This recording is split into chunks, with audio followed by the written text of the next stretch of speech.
Welcome to Elevate with Elsner. Join us for inspiring conversations with individuals who have transformed their lives and are making a difference through the work that they do. And now, here's your host, Blake Elsner. Welcome back to another episode of Elevate with Elsner. Today, I want to talk about something deeply personal. I don't have a guest. Cassidy is not leading point. It's just me. Something we all face at some point in our lives, and that's loss. It's something we all face. It's something that we all have in common. When we think about grief, we often think about losing that someone to death, right? Not necessarily losing someone that's still technically alive. We think about that empty seat at the dinner table, the text you can no longer send, the memories you hold on to like fragile glass. But loss isn't always physical, is it?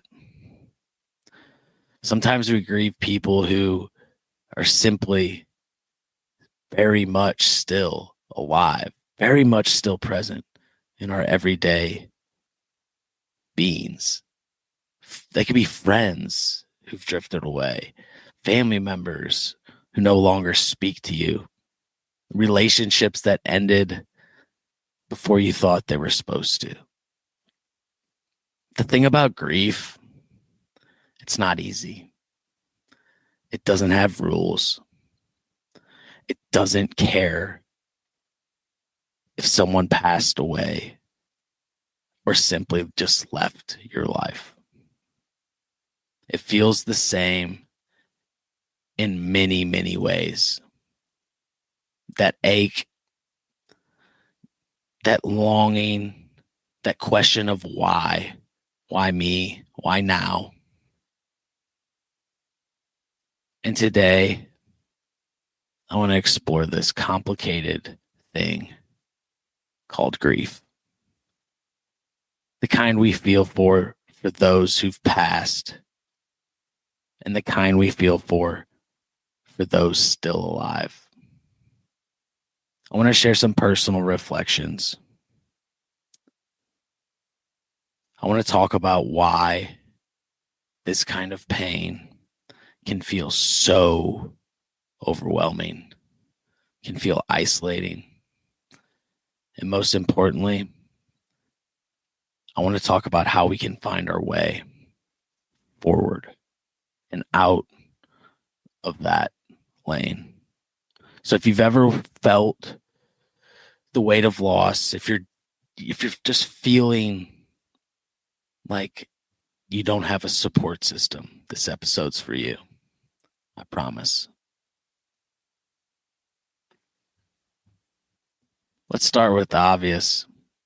Losing someone to death, it's final, it's heartbreaking, and it leaves that void inside you that nothing else can possibly fill. The hardest part about death is that it actually forces us to accept something that we can't change.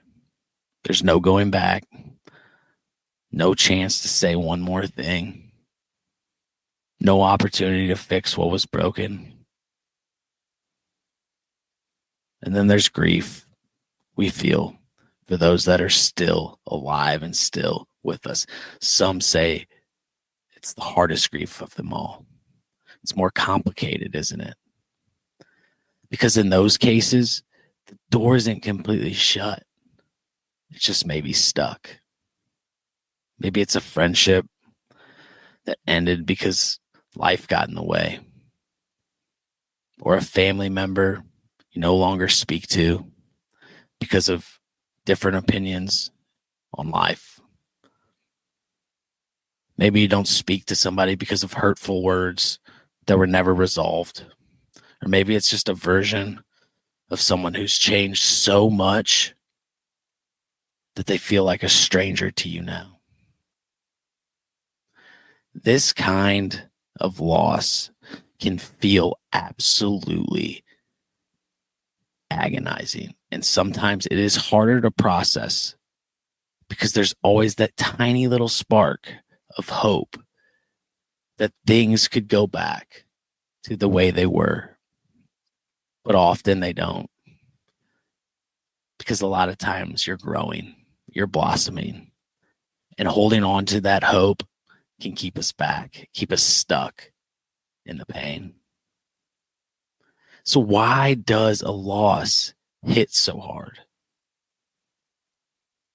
Well, I think we can all agree that when you love something, you want to be around it.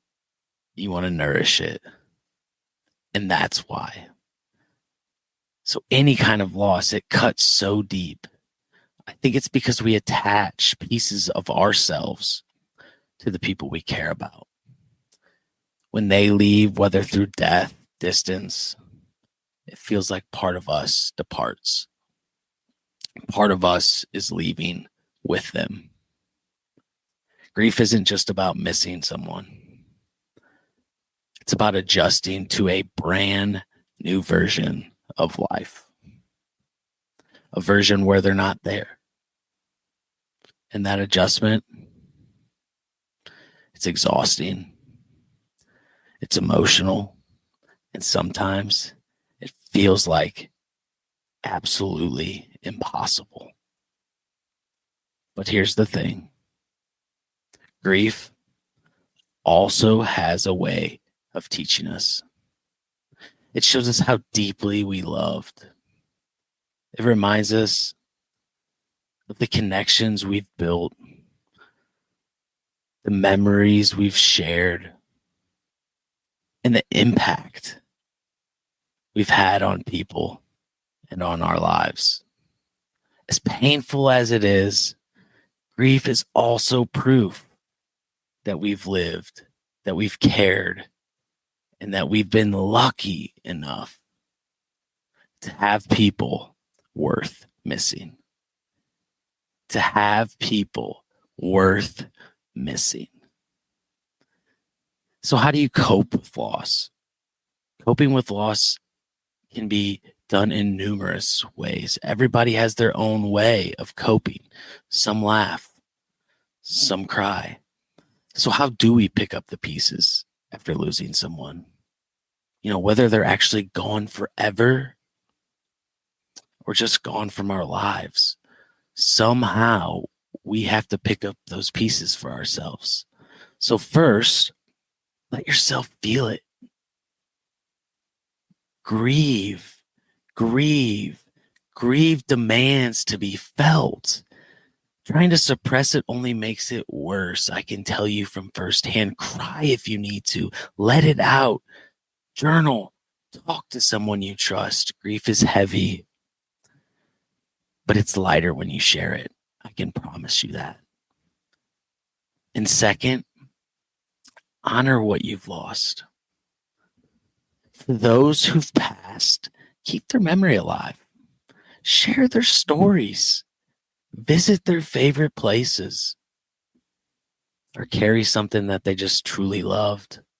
Maybe it was a golf ball, a golf tee. Honor the role they played in your life. Even if things ended badly. There was a reason they mattered to you at some point in your life. Even if they don't matter completely right now. But just acknowledge that. And third, focus on what you can control. You can't bring someone back, and you can't force a broken relationship to heal. But you can take small steps to move forward. Find new routines. Create new memories. Surround yourself with people who actually uplift you, who want you shoulder to shoulder, moving at the same speed as them. And finally, and this is a hard one, practice forgiveness. Forgive yourself for what you didn't say or do. Forgive them for leaving, whether by choice or by circumstance. Forgiveness doesn't mean forgetting the action. the action will always remain. And it doesn't mean everything is okay. It means letting go of the weight that's holding you back. So as I bring this to a close, I never had this episode planned. Putting this out there in honor of Cassidy's grandmother who passed away.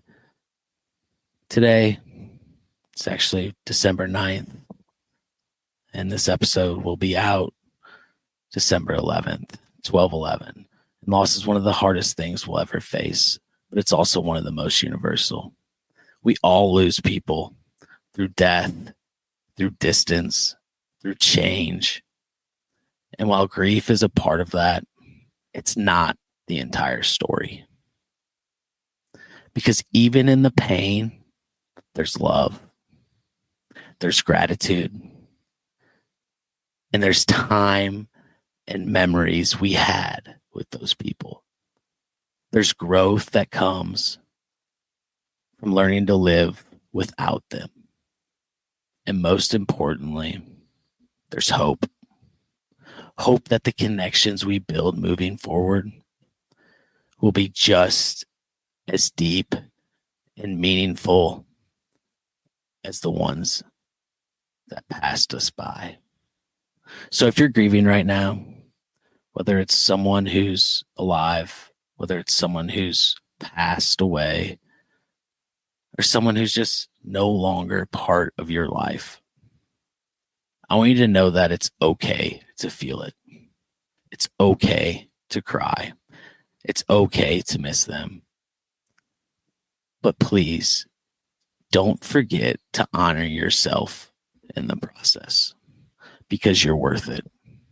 You're still here. You're still moving. And you're still moving forward. And that in itself is a testament to your strength.